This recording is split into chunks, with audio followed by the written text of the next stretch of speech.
Welcome to the YouTube channel Minh Tue, the great Vietnamese monk. Dear viewers, what is true freedom in the Dharma? In this life, who does not long for the two words freedom? We often think freedom means wealth to go anywhere we want, to do anything we desire, or stand in a high position, where no one can command or influence us. Yet after achieving such things, is our heart truly at ease? Or does it fall into even greater worries and burdens? There is a man, barefoot with a patched robe of discarded cloth, who redefined freedom in a way many call reckless. That is monk Minh Tue. His boldness is not youthful arrogance or recklessness, nor the carelessness of someone tired of worldly life. It is the courage of a true monk who dares to relinquish all, including what is safest, most respectable, most secure, to obtain complete serenity in the right Dharma. He once said, Dạ, con liều chứ, con nói thôi ai không đi khất thực thì để con đi thì chết thì chịu, bỏ không sao hết á.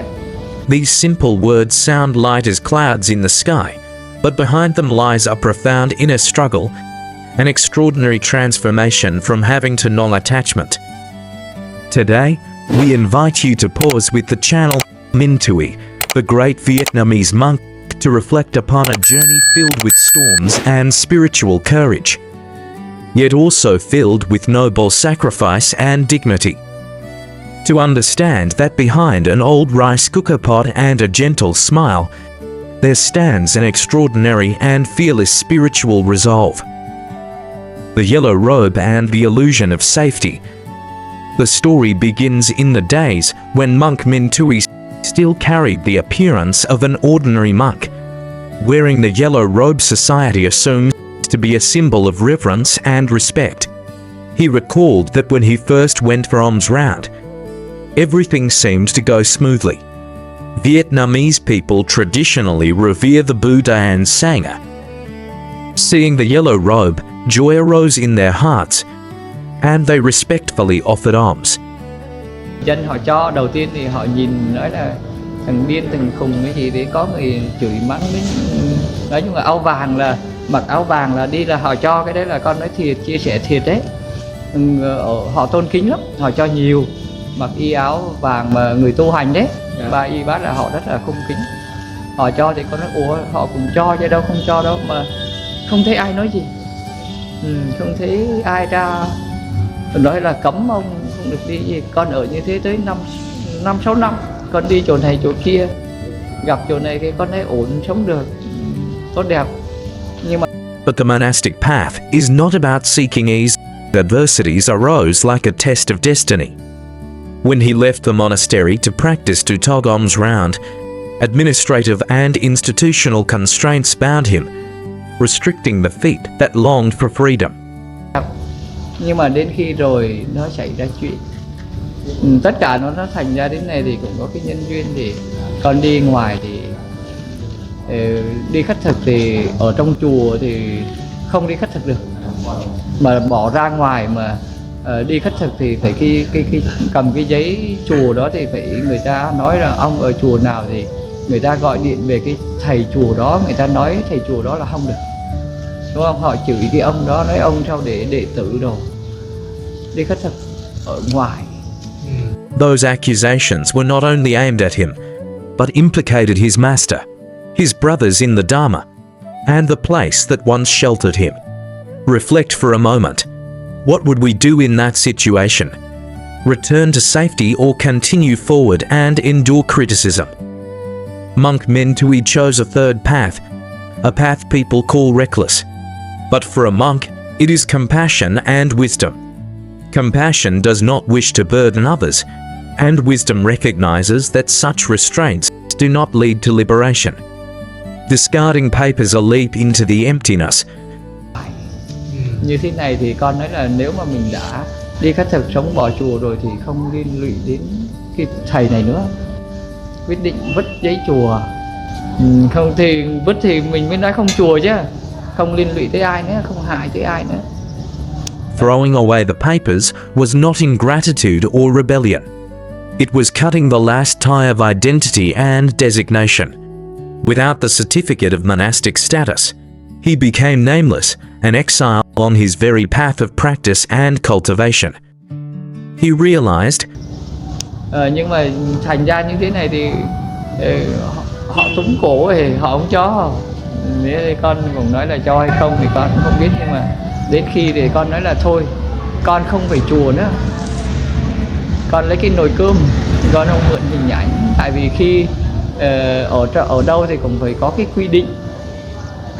Ở giáo hội thì có quy định giáo hội, ở quốc gia nào thì có cái pháp luật, đúng không? Nhưng mà giờ cái điều kiện ở chỗ đó mà mình cứ cố như thế này là chắc chắn mình vi phạm, đúng không? Họ đã có quy định mà mình vi phạm thì mình sống không được. instead of resisting or maneuvering around rules of institutions of the Sangha, he chose to release himself from all affiliation. And at the height of renunciation was the moment he removed the yellow robe, the armor that protected dignity for so long. He gathered discarded scraps of cloth and used an old rice cooker pot as an alms bowl. From a respected temple monk, he became someone with a strange appearance. This was when the real trial began. This was when the self was ground down amid the stones of worldly hardship. Facing contempt and fear, without the yellow robe, how did the world treat him? He recalled with painful honesty. Thì con nói là giờ mình phải không thuộc về giáo hội, không thuộc về những cái quy định đó nữa. Thì con mới lấy cái nồi cơm điện thì đúng thật nó không thuộc về. Với lại lượng cái áo thì con bỏ cái áo màu vàng để con đi thì đúng thật gây khó khăn. Con đi nói chung là họ chửi cho con thì không nói làm gì, họ còn đấm cho nữa, họ còn chửi mà khất thực rất là khó. Họ thấy con vào nhà cái là giống như kiểu mà tà ma ngoại đạo, nói chung là kiểu phù phép kiểu gì, họ đóng cửa họ đuổi. Nhưng mà cũng... But in being despised, beaten, and driven out, the Buddha nature within him shone brightest. He held no resentment, no justification, no anger. He accepted it as the price of freedom, the price of going against the current of the world. He said, "If death comes, I accept." Abandoning it is fine.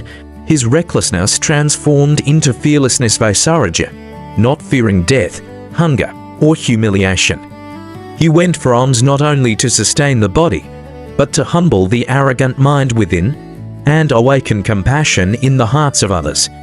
And then, something miraculous occurred. His patience and endurance transformed the hearts of others. Nhưng mà cũng có người ta cho. Nhưng mà một thời gian thì họ quen thì dần dần họ biết. Thì thấy hành như thế này thì con thấy là nó dẫn đến, con nói là không liên quan đến những cái đấy, đúng là con... From fear, people turned to curiosity, then respect. Not respect for the robe, but respect for the virtue of one who dares to live truly by his ideal. Not daring to claim Buddha's path, the depth of humility. As his name spread, people began to follow him, praising him as a living Buddha, as an arahant. Yet he boldly refused all those exalted titles. He shared with gentle humor. Con giờ mà con vẫn mọi người con tu như thế này rồi mọi người chạy tới nói Phật đó. Con cùng ngày xưa con cùng nói tu theo Phật, nghe kinh thánh Phật, nhưng mà giờ lại không dám nói theo Phật nữa. Tại vì giờ họ nói tu theo Phật là phải ăn mặn, con đâu được, nên là con cũng từ chối cái đó luôn. Con chỉ biết hành, hay là giờ tu theo Phật là phải làm cái chùa rồi cưới vợ ở trọng. Nhờ nhiều pháp môn như thế thì thôi thì các thầy là Phật. Cái đây giờ con phải, thì mọi người cứ chạy theo chỉ trích con là nói không phải Phật, là tại vì mình thấy chưa xứng đáng, chưa tập hành được đến như thế là con bỏ ra thì chia. It sounds humorous, yet gently satirizes the present times. He dare not claim Buddhahood, not from disbelief, but from recognizing his own unworthiness. More importantly, he refuses to be confined to any method. He chooses to be one who practices, simply practicing renunciation, practicing patience.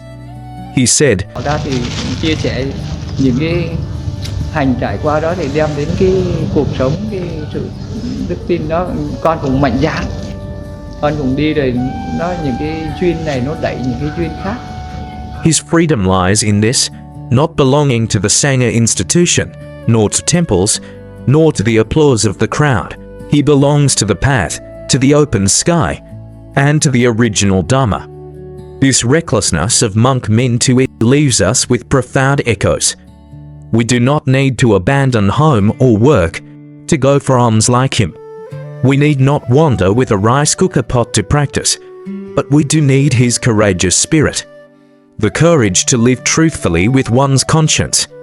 The courage to abandon hollow fame and gain. The courage to smile when misunderstood. And the courage to admit I am not yet anything. I am still learning, keeping the mind humble and open. Monk Minh Tue has shown that freedom is not in documents, not in the yellow robe, nor in worldly praise. Freedom lies in releasing the burdens of the mind. When we no longer fear loss or judgment, in any situation, we remain serene and free. Seeing him walk, we feel compassion, respect, and hope. Hope that amid this shaken world, the Dharma still exists simple and genuine. Thank you, Master, for daring to light the lamp of awakening. Thank you for listening and accompanying this channel. Minh Tue, the great Vietnamese monk. If this video brings peace to your heart, please share it.